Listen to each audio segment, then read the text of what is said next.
इस वीडियो में क्लास 6 की साइंस का 10th चैप्टर गति और दूरियों का मापन के प्रश्न उत्तर देखेंगे। पहला प्रश्न, वायु, जल तथा थल पर उपयोग किए जाने वाले परिवहन के साधनों में प्रत्येक के 2 उदाहरण लिखिए। तो आंसर है इसका, वायु पर उपयोग किए जाने वाले परिवहन के साधन हैं वायुयान तथा हेलीकॉप्टर। जल पर उपयोग किए जाने वाले परिवहन के साधन हैं समुद्री जहाज, नाव। थल पर उपयोग किए जाने वाले परिवहन के साधन कार और ट्रेन। ये वायु, जल और थल पर उपयोग किए जाने वाले परिवहन साधनों के 2 उदाहरण हैं। इसके अलावा भी और भी कई साधन हैं। रिक्त स्थानों की पूर्ति कीजिए। यहाँ पे कुछ सेंटेंस हैं, खाली जगह को भरना है सही शब्दों से। 1 मीटर में 100 सेंटीमीटर होते हैं, तो यहाँ पे हम 100 भरेंगे। 5 किलोमीटर में 5000 मीटर होते हैं, क्योंकि 1 किलोमीटर में 1000 मीटर होते हैं, तो 5 किलोमीटर में 5000 मीटर होते हैं। झूले पर किसी बच्चे की गति आवर्त गति होती है। किसी सिलाई की मशीन की सुई की गति, ये कौन सी है? ये भी आवर्त गति है, क्योंकि सुई भी अपनी स्थिति के ऊपर नीचे गति करती है। किसी साइकिल के पहिए की गति वर्तुल गति होती है। तो इस तरह से साइकिल के पहिए की गति कौन सी हो गई? वर्तुल गति। जबकि सिलाई की मशीन की सुई की गति आवर्त गति। पग अथवा कदम का उपयोग लंबाई के मानक मात्रक के रूप में क्यों नहीं किया जाता? आंसर है इसका, पग अथवा कदम का उपयोग मानक लंबाई की इकाई के रूप में नहीं किया जा सकता, क्योंकि पग अथवा कदम हर व्यक्ति के अलग अलग हो सकते हैं, जबकि मानक लंबाई की इकाई हमेशा समान होती है। जैसे लंबे व्यक्ति के कदम बड़े होंगे, छोटे व्यक्ति के कदम छोटे होंगे। तो इस तरह से, क्योंकि हर व्यक्ति के कदम जो हैं ये अलग अलग हो सकते हैं, इसलिए पग या कदम को लंबाई के मानक मात्रक के रूप में प्रयोग नहीं किया जा सकता है। प्रश्न है, निम्नलिखित को लंबाई के बढ़ते परिमाणों में व्यवस्थित कीजिए। 1 मीटर, 1 सेंटीमीटर, 1 किलोमीटर, 1 मिलीमीटर। तो बढ़ते हुए परिमाण में लिखना है हमको। तो देखिए, सबसे पहले हम लिखेंगे 1 मिलीमीटर। 1 मिलीमीटर क्या है? सबसे छोटा है इसमें। 1 सेंटीमीटर उससे बड़ा है, 1 मीटर उससे भी बड़ा है, 1 किलोमीटर इन सब में बड़ा है। तो इस तरह से ये क्या हो गया? हम कह सकते हैं 1 centimetre is greater than 1 millimetre. किसी व्यक्ति की लंबाई 1.65 मीटर है, इसे सेंटीमीटर तथा मिलीमीटर में व्यक्त कीजिए।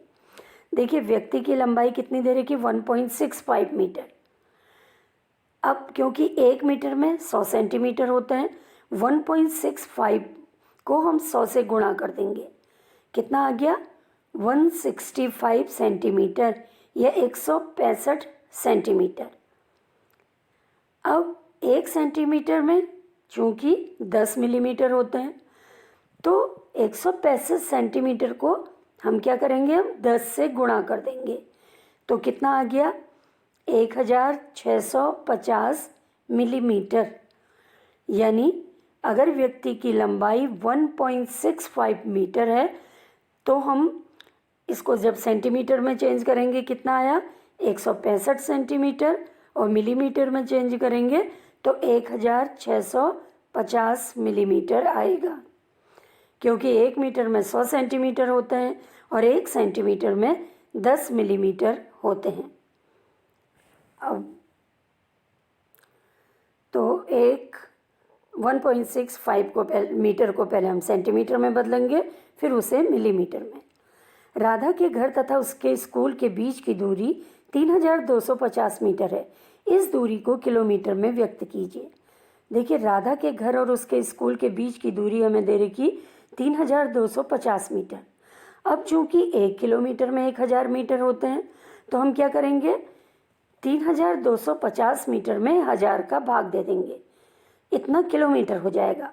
तो भाग दे के कितना आ गया, 3.250 किलोमीटर। तो राधा के घर तथा स्कूल के बीच की दूरी 3250 मीटर है। इसको किलोमीटर में बदलेंगे, कितना आ गया, 3.250 किलोमीटर, क्योंकि 1 किलोमीटर में 1000 मीटर होते हैं। इसलिए हम क्या करेंगे, जिस समय हमें मीटर को किलोमीटर में चेंज करना है तो हम उसमें 1000 से भाग दे देंगे, तो हमारा आंसर निकल जाएगा। प्रश्न है, किसी स्वेटर बुनने की सिलाई की लंबाई मापते समय स्केल पर यदि इसके एक सिरे का पाठ्यांक 3 सेंटीमीटर और दूसरे सिरे का पाठ्यांक 33.1 सेंटीमीटर है तो सिलाई की लंबाई कितनी है। तो देखिए, स्वेटर बुनने की सिलाई की लंबाई कैसे निकालेंगे हम, अंतिम सिरे का पाठ्यांक माइनस आरंभिक सिरे का पाठ्यांक। अंतिम सिरे का पाठ्यांक कितना है, 33.1 और आरंभिक सिरे का पाठ्यांक 3.0 सेंटीमीटर। तो इसको माइनस कर देंगे, 33.1 सेंटीमीटर से 3.0 सेंटीमीटर को माइनस करेंगे, कितना आ गया, 30.1 सेंटीमीटर। तो इस तरह से हम स्वेटर बुनने की सिलाई की लंबाई निकाल सकते हैं, अंतिम सिरे के पाठ्यांक से आरंभिक सिरे के पाठ्यांक को घटाकर माइनस करके। कितना आ गया आंसर, 30.1 सेंटीमीटर, क्योंकि हमने 33.1 में से 3 सेंटीमीटर को माइनस कर दिया है। किसी चलती हुई साइकिल के पहिए तथा छत के पंखे की गतियों में समानताएं तथा असमानताएं लिखिए। देखिए, साइकिल के पहिए और छत के पहिए की गति के बीच समानता क्या है, दोनों घूर्णन गति करते हैं। और असमानता क्या है, साइकिल का पहिया स्थानांतरण गति करता है, अपनी जगह भी बदल रहा है साइकिल का पहिया, जबकि छत के पंखे स्थानांतरण गति नहीं करते, वो एक ही जगह पर हैं। तो असमानता क्या हो गई, साइकिल का पहिया अपनी स्थिति बदल रहा है, या हम कह सकते हैं स्थानांतरण गति करता है, जबकि छत के पंखे में स्थानांतरण गति नहीं होती। प्रश्न है, आप दूरी मापने के लिए किसी लचीले फीते का उपयोग क्यों नहीं करते। यदि आप किसी दूरी को लचीले फीते से मापें तो अपनी माप को किसी अन्य को बताने में आपको क्या समस्याएं आएंगी, उनमें से कुछ समस्याएं लिखिए।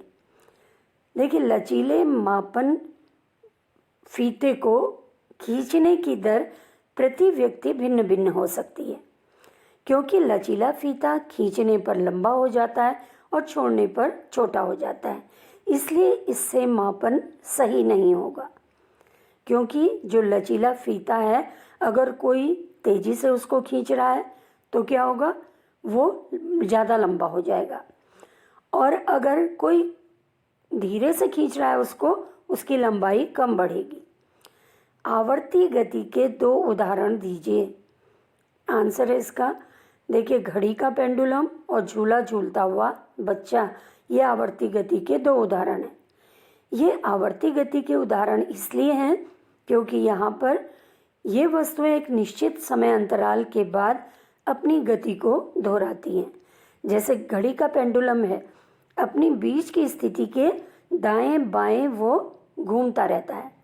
इसी तरह से झूला झूलता हुआ बच्चा मध्यमान स्थिति के आगे पीछे वो गति करता है, इसलिए ये आवर्ती गति के उदाहरण हैं। तो ये गति और दूरियों का मापन चैप्टर के प्रश्न उत्तर थे।